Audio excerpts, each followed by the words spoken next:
Hello everyone. Today we are going to learn about interrupts and exception, how interrupts and exception occurs in the system. So the learning outcome of this session are, at the end of this session, student will be able to explain algorithm for handling an interrupt. Let us see what is saving context of interrupts, how kernel saves the context of a interrupt. So kernel save context of a interrupt, context of a process whenever it switches from one process to another process. So when this switching is done, this switching is done when system receives an interrupt, when process executes a system call, when kernel does a context switch. So in this case, it has to save the context of current process and it has to push the context of the new process for its execution. So what is interrupt? Interrupt is nothing but it is caused by event that are external to the process. And what is exception? Exceptions are unexpected event caused by process. Means we can say that exceptions are within the process which are caused by process itself, but interrupts are external to the process which are caused by an external event. Example of exception are page fault, division by zero, addressing illegal memory while your program is in execution. There are two types of interrupts, software interrupt and hardware interrupt. Software interrupts are the example of software interrupt is execution of instruction, and the example of hardware interrupt are clock or peripheral devices. Now as shown here, we already know this processor execution level diagram. Now whenever process is executing in a lower processor execution, means whenever they are in kernel mode, process is in kernel mode and it is executing in lower execution level, then it may accept the interrupt from these higher levels. Okay, and whenever it accepts the interrupt, kernel has to accept that interrupt and it has to raise the processor execution level so that no other lower level interrupts will occur in the system. Means in this case, suppose initially the kernel is executing at software interrupt, then it will accept all the interrupts from machine error to terminal. If it receives interrupt from network device, then it will raise the processor execution till network device and it will not accept the interrupts from terminal or software interrupt. It will accept only interrupt from disk, clock and machine. Thus it maintains the integrity in the system for the kernel data structures. Okay. Now whenever that interrupt occurs, how kernel handles that interrupt? So to handle the interrupt, it has to save the current register context of executing process and push a new context layer. Then it has to determine the source of interrupt. To determine the source of interrupt, it has to find the type of the interrupt, then identify the unit of interrupt and then find address of interrupt in interrupt vector table. So this is the sample example of interrupt vector table. As we already know, for every interrupt, an interrupt number is given, okay, and that, or we can say that a particular address is there in the memory. So whenever that such type of interrupt occurs, then control transfers to that address and the interrupt handling routine is executed. So here the example is, suppose number are given to the interrupts like 0, 1, 2, 3, 4, 5 and the name of that interrupts are also given. If such type of interrupt occurs, then it has to take the address for that interrupt handling routine from this table and execute it. So once it gets that address of the interrupt handler, then it has to invoke the interrupt handler and start executing interrupt. Then once it executes the interrupt, it has to return from that interrupt handler routine. So there is an algorithm called as int_hand to handle the interrupt in Unix operating system. So for handling the interrupt in Unix operating system, the kernel uses int_hand algorithm.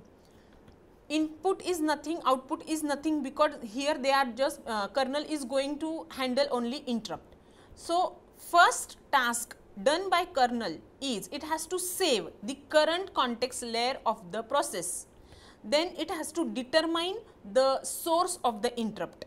Once it determines the source, it has to find the interrupt vector and then call the interrupt handler routine. It will call interrupt handler routine because it gets an address for that interrupt handler from interrupt vector table. And once it handles that complete interrupt, it return back and it has to restore the context of the that process. So it has to restore or pop the previous context layer of that process, and again that process will resume its execution. So this is what the algorithm for handling an interrupt, and these are the steps done by the kernel for handling it. Now let us tell me what happens when interrupt occurs while process is executing. Okay. So if process is executing and then if any interrupt occurs, then obviously the kernel has to execute int hand algorithm to handle that interrupt. Now we will see one example of interrupt, means how interrupt occurs and how it is handled by kernel. Now for that you just consider that currently the process is executing in user mode. While executing in user mode, the process makes a system call. Now as we know, we have two types of mode in Unix operating system, user mode and kernel mode. So whenever interrupt or system call occurs, then it changes the mode from user to kernel. So suppose process makes a system call, then the process execution mode is now changed from user to kernel, because now the process has to execute system call. So to execute that system call, kernel has to save, as shown here, kernel has to save the register context of user level, because that process was executing in user mode, and then it starts executing, okay, and start executing the system call. Where it is starting executing the system call? In kernel context layer 1. This is most important. Now the layers are there. It starts executing in kernel context layer 1. Now while executing that system call, suppose disk interrupt occurs, okay. So disk interrupt is, as we know, the processor execution level, disk interrupt is higher than system call. So kernel has to accept that disk interrupt and it has to save. Now see here, it has to save the register context of system call, because it was executing in context layer of the system call. So it has to save the register context of system call, and now it enters into context layer 2 and it has to execute the disk interrupt handler. Now while executing the disk interrupt handler, suppose clock interrupt occurs.